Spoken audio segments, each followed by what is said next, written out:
At T-Mobile, our critical mission is providing unparalleled 5G coverage for when connectivity is mission critical. Introducing T-Priority, America's best 5G network experience for first responders, even in times of congestion. More capacity, faster speeds, better coverage. T-Priority from T-Mobile, built for tomorrow's emergencies, ready today. Discover more at t-priority.com. For qualifying organizations on eligible rate plans, coverage not available in some areas and may be impacted by emergencies. Does it ever feel like you're a marketing professional just speaking into the void? Well, with LinkedIn ads, you can know you're reaching the right decision makers. You can even target buyers by job title, industry, company, seniority, skills. Wait, did I say job title yet? Get started today and see how you can avoid the void and reach the right buyers with LinkedIn ads. We'll even give you a $100 credit on your next campaign. Get started at linkedin.com/results. Terms and conditions apply. I can say to my new Samsung Galaxy S25 Ultra, hey, find a keto-friendly restaurant nearby and text it to Beth and Steve. And it does, without me lifting a finger. So I can get in more squats anywhere I can. 1, 2, 3. Will that be cash or credit? Credit. 4.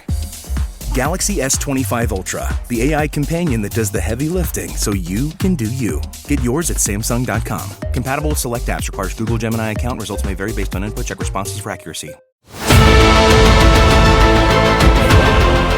You're listening to Saucepans and Sidesteps.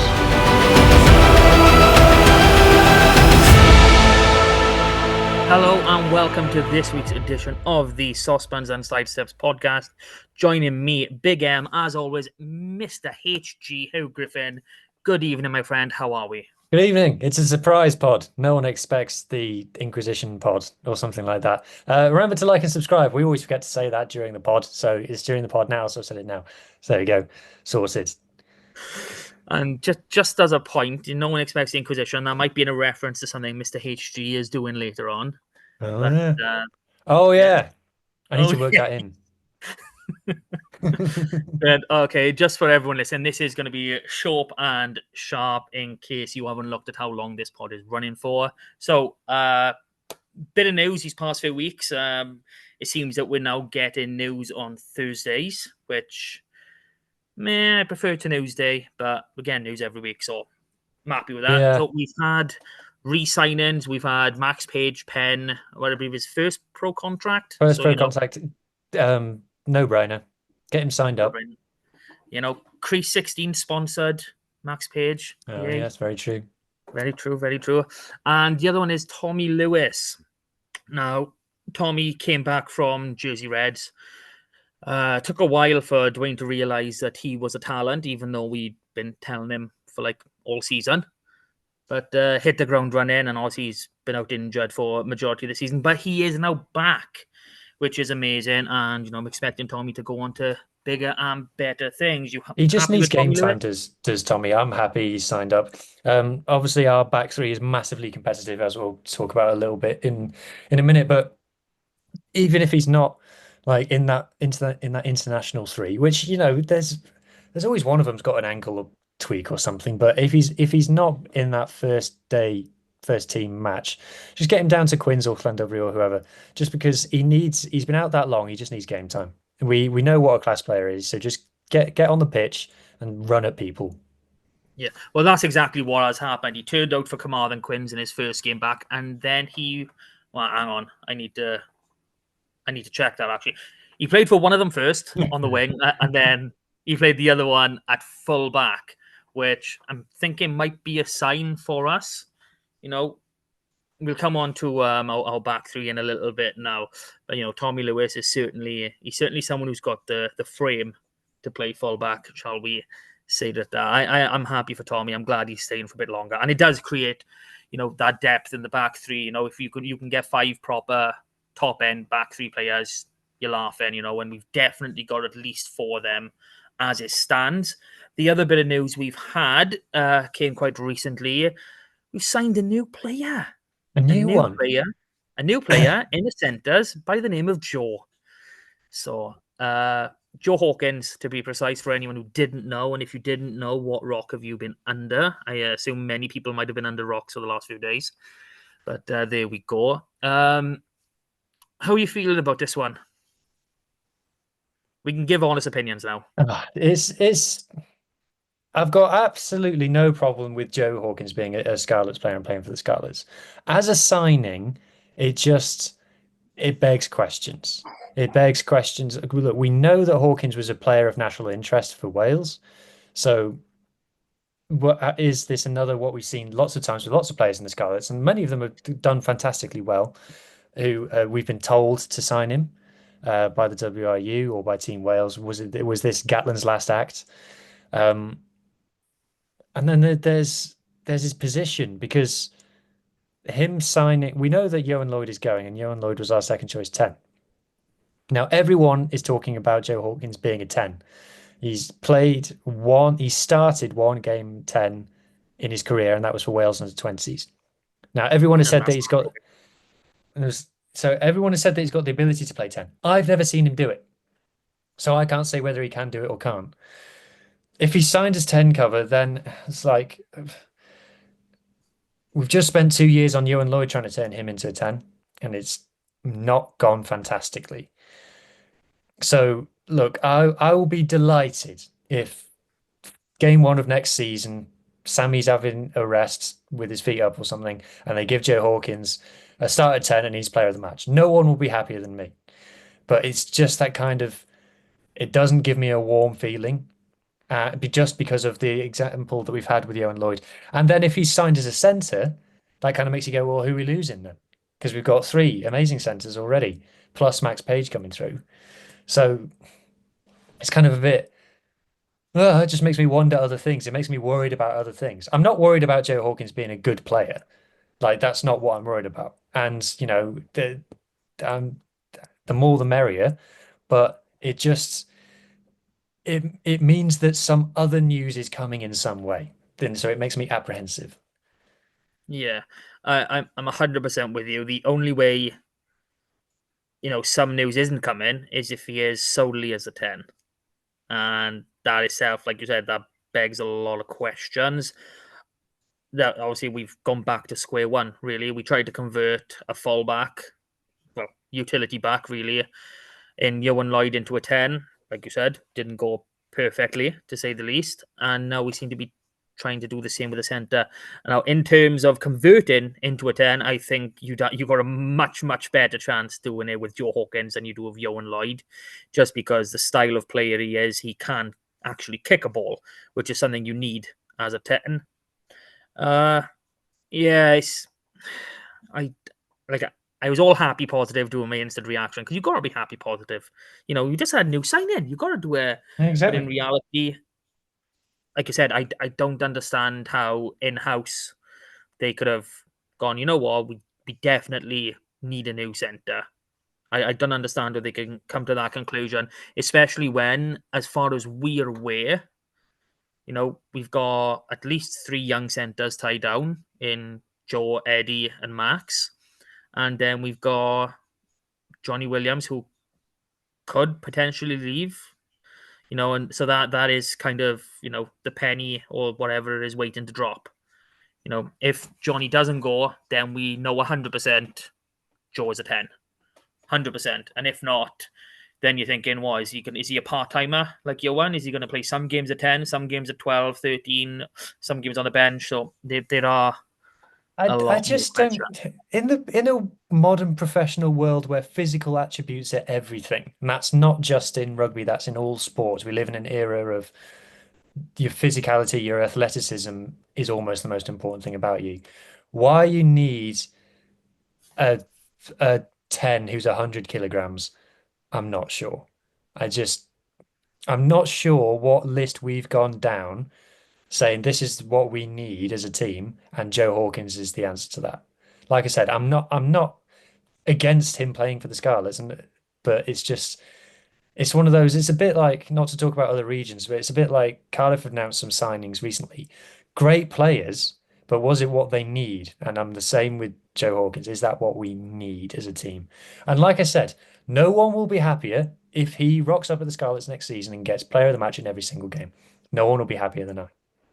Yeah.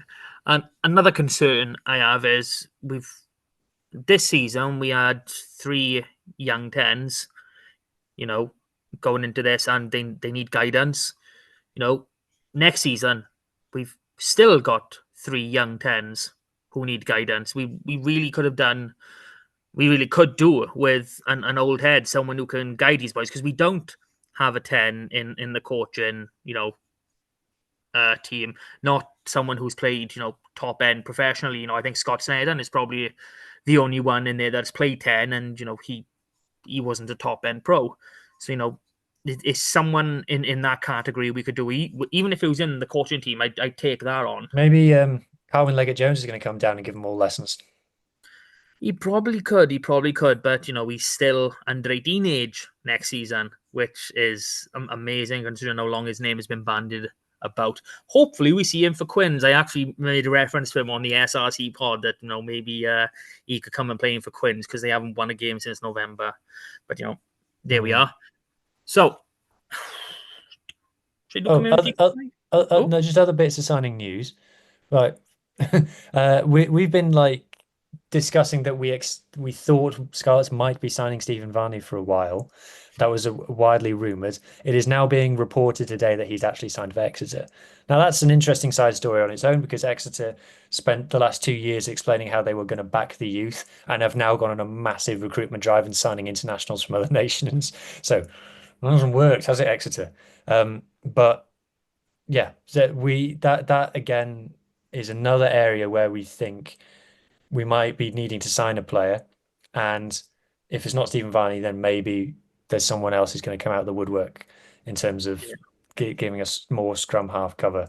Don't know who that is. The Scarlets have said that there will be more signings announced over the next 12 weeks, which is flipping ages.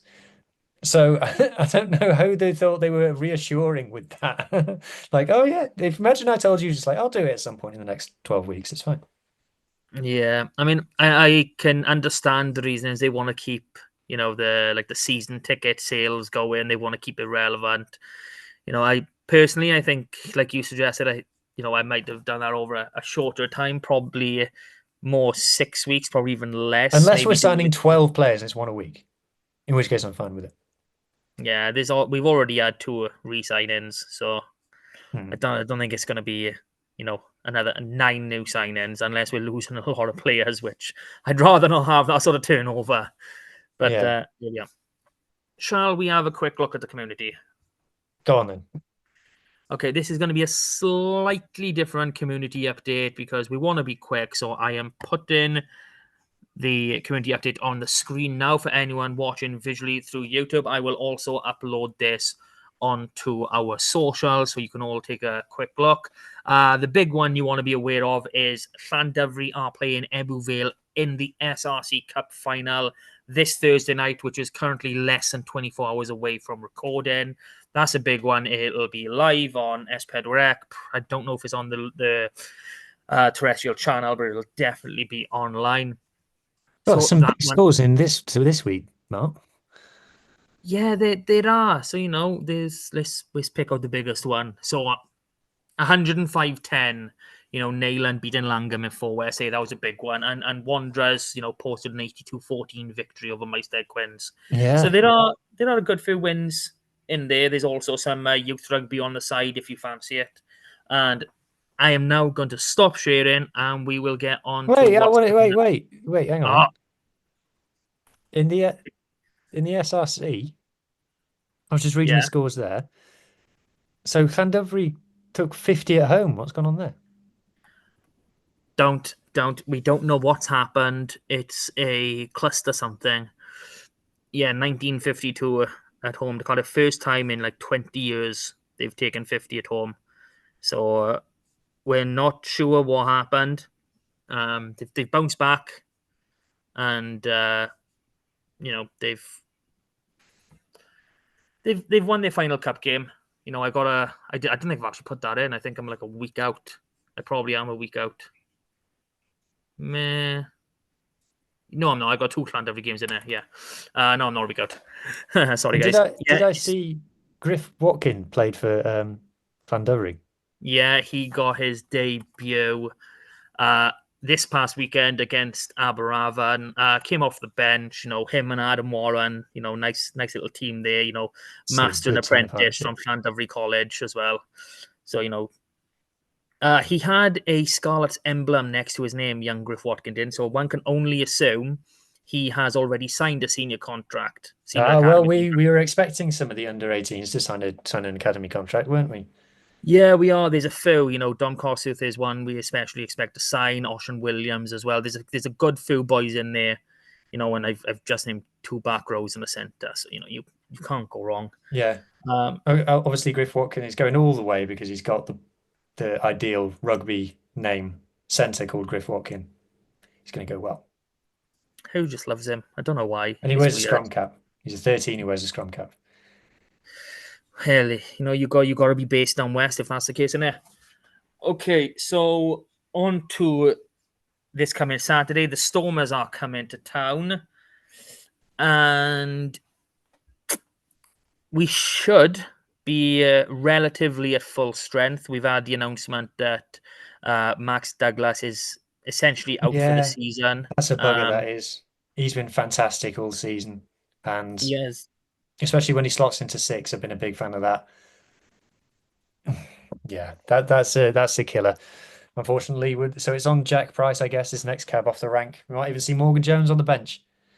Yeah, probably not.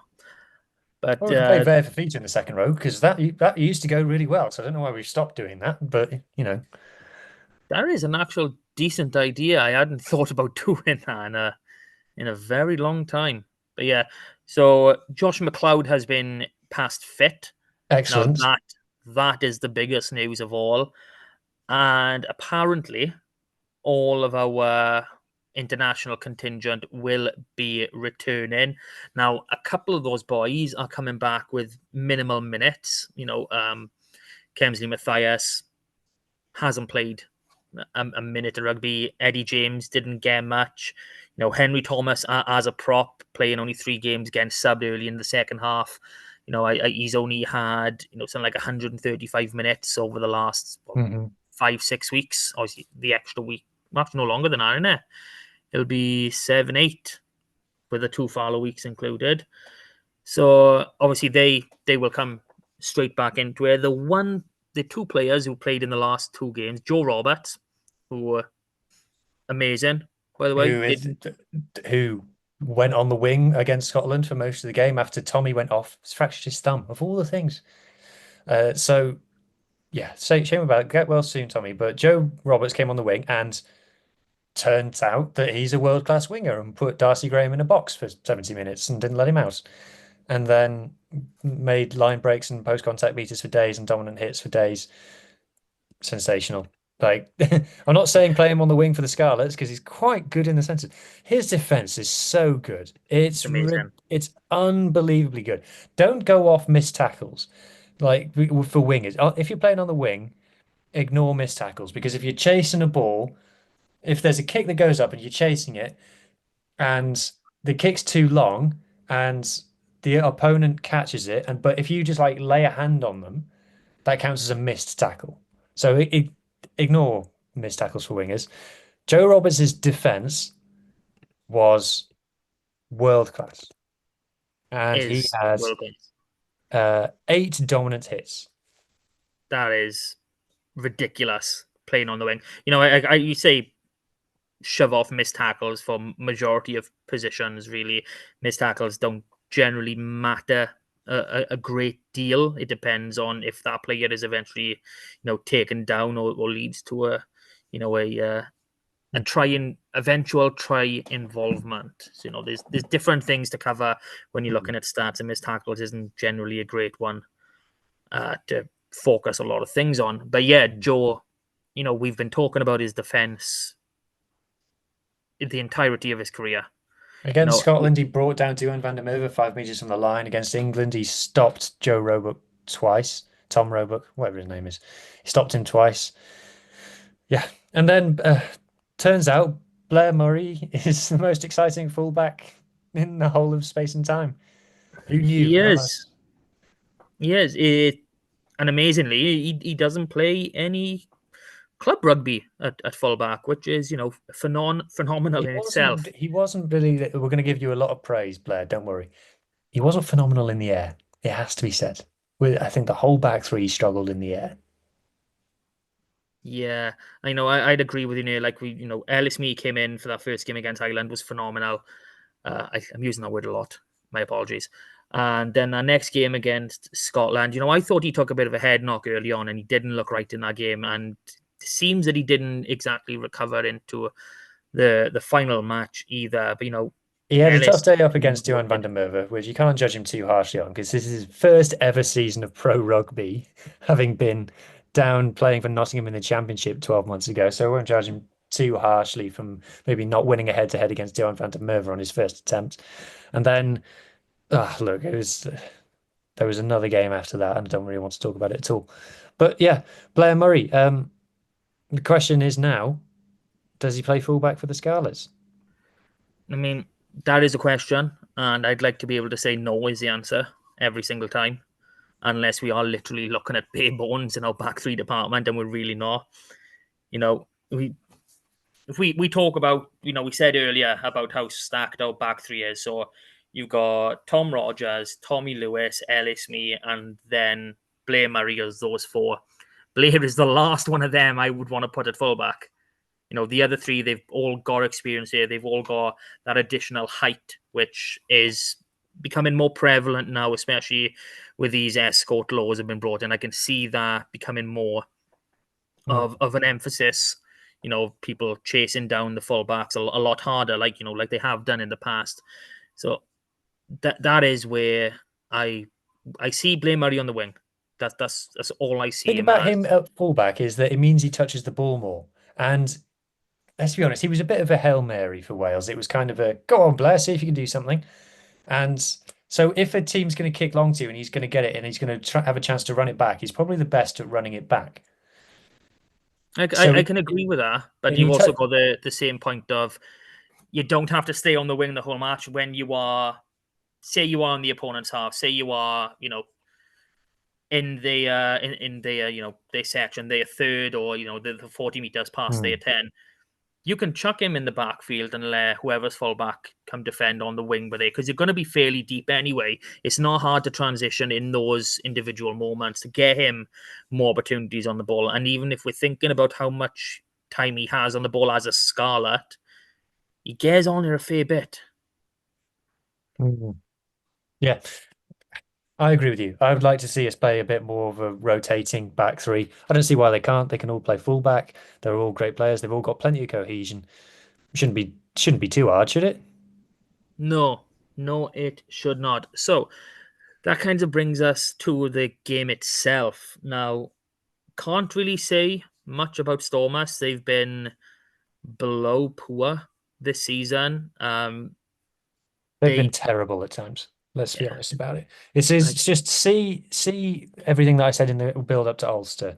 I'm not going to do any kind of stats preparation on the Stormers because they've been in some games they've been in absolute shambles, and that I couldn't tell you what they're trying to do on the pitch. Their plan is to give it to Warwick Gillans or Damien Willemse or Sasha or Manny Lebock and go, you make something happen. That's their plan. They put as many Johan Lloyds as possible in their team and just hope for the best. And sometimes it works and sometimes it doesn't. It's a must win. Like, when was the last time we lost at the Park? A long old time ago. They're below us in the table. They don't tour very well. Job should be a good one. Yeah, it really should. They've never been the greatest outside of South Africa anyway. Like, I'm just looking at their league form now, and the most wins they've had, in a season outside of South Africa is 2, and that came against us and Dragons in the first year, and Connacht and Dragons last year. So we can remember that last visit to the Park, and it finished 26-21 in what I believe was the final round of the regular season when they went on to lift the URC trophy. So, title winning Stormers only won by a single score at the Park. That's something to remember as well. And I'd like to think that we are a better team now than they were then, and they are definitely a worse team now than they were then, which is rather convoluted again. But yeah, I mean, I'm looking at a squad. The only issue for me is, with some of them Wales boys and some of the boys that haven't had a great deal of minutes, is how we're integrating some of them back in, who's starting, who's on the bench. Again, you just brought up Fafita in the second row again, and I'm starting to rethink everything I've ever thought of in my life. Yeah, well, selection-wise, is there anything you're looking out for? I'm interested to see if Harry Thomas gets a go off the bench.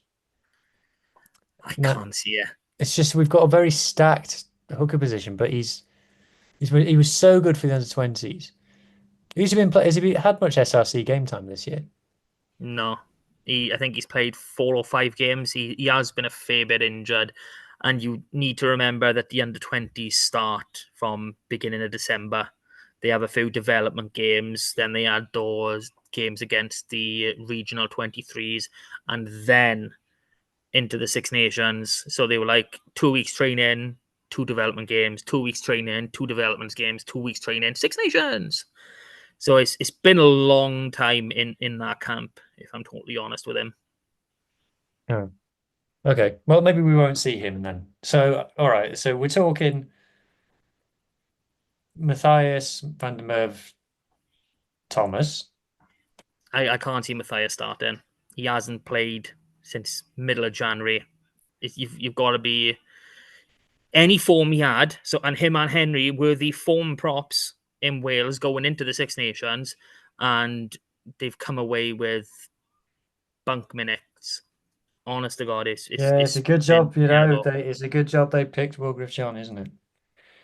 Yeah, I know. It's not as if anyone can have, one. Not as if we had any good evidence that might not go very well.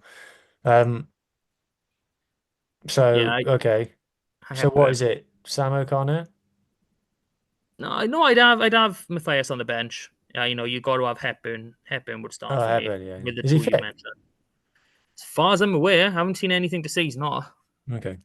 Second row will be Lousy and Craig. Alex Craig. Could be Fafita now. Who knows? Yeah, it won't be. Because we don't know if Tane's fit. Because Tane had a head knock he picked up? Illness. Okay. So I'd expect him back. We didn't hear nothing in the press conference. So you'd assume from an illness, it'd be stated if he wasn't back. Captain Josh will play. Happy days. And it'll probably be Dan Davis on the other side. I'm thinking potentially Jared Taylor. It could be Jared Taylor. Then obviously Cowdell will play the full 80. Johan Lloyd play the full 80. Then it's got to be Eddie and Johnny. Or Joe. There's no bad decision there, whichever one you want. Yeah, I'm probably thinking more Eddie and Joe. I just love that impact Johnny can have off the bench. Me too. But I don't think Dwayne's done that a single time, But to me, that's clearly the best way to go. And, he hasn't done it. You keep talking. I'm gonna have a quick look. All right, okay. Burn Murray's had a lot of minutes, so maybe he could do with a rest. Although, I don't know. I probably think he deserves a rest. But if not, if he's playing in white hot form, why not keep him in there? Ellis Mee played the last 2 games of the Six Nations. 3 games of the Six Nations. I don't think he's been overloaded with minutes. I think he can keep playing. He's young, for goodness sake. Or you're resting people who are 21, whoever old he is for. You don't need to do it. And then Tommy Lewis celebrating his new contract. Max Page has been playing very well on the wing. I'd keep him on the wing, but this is a debate that we've had loads of times. And is there anyone else? No, I think that's it. I mean, I don't think you mentioned Viva Feet at a date, but I think that was a given anyway. Oh, yeah, sorry. I did think that was a given. But yeah, so I've just had a look now. We've only seen the dream team, Eddie and Joe in the centres once this season. That was against Bayonne, and Johnny was not on the bench. Max Page was. So yeah, that it seems like the most logical way to go, because Johnny is just, we know how big and physical Eddie is, but the power Johnny is able to generate and just punch through people, make a literal impact, make a dent in the middle of that field or even on the side of the field. It doesn't matter where it is. He's got that ability to do it. Bench is hard for me. Who do we want to like? It'll be Elias wearing 16. Yeah, and look, it's pretty obvious who's going to be in there.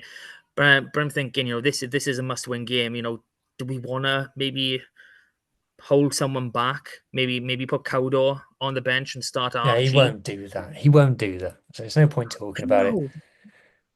All right, then. It's going to be, what was it? If we're going by that 15, then it's obviously Elias, Sam Wainwright, Matthias. Then we'd have Jack Price coming in. Whoever doesn't get in between Jared Taylor and Dan Davis, obviously Archie, and then obviously the bunk positions. Archie and Charlie would have to take them for some reason, and then Johnny. So that is under the. I would pick Johnny. He will probably pick Max.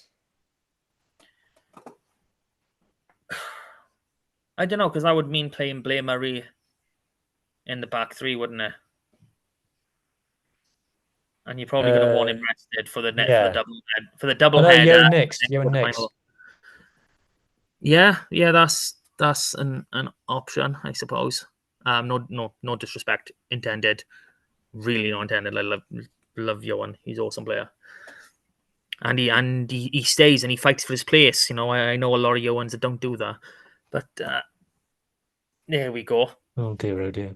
There we go. So, can we get a prediction? We've got to win by more than a score. I mean, I'm not doing softballs for the Scarlets anymore. You've got expectations, lads. The Stormers don't tour very well. They've not been very good this season. They're below us on the table. We've got to win by 8. So my original was 8, but I've bumped it up to 10. I don't know how. I don't know if this is a prediction or just my expectations. Yeah, expectations. That I think we do need to change it. That was our expectations. Yeah. So. My expectations is that we'll win by 8. My fear is that we'll lose by 1. Why did you say it? You didn't have to say it. Oh, well. Okay, this brings this rather short pod to an end this week. As always, like, share, subscribe, comment. Hugh loves talking to you online. He really, really does. And he could do with more of it. As always, thanks for coming on and speaking. I know it's been a rather awkward night for you. He didn't actually know we had a pod. Can you believe it? But there we are. Thanks again, Bart, and we'll do it all again next week. Bye, guys. All right, cheers.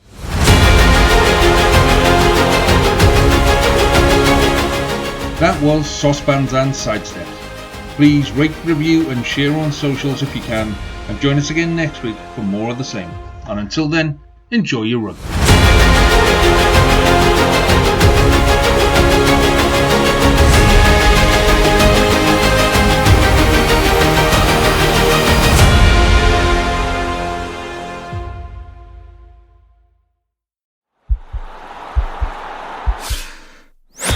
This podcast is part of the Sports Social Podcast Network.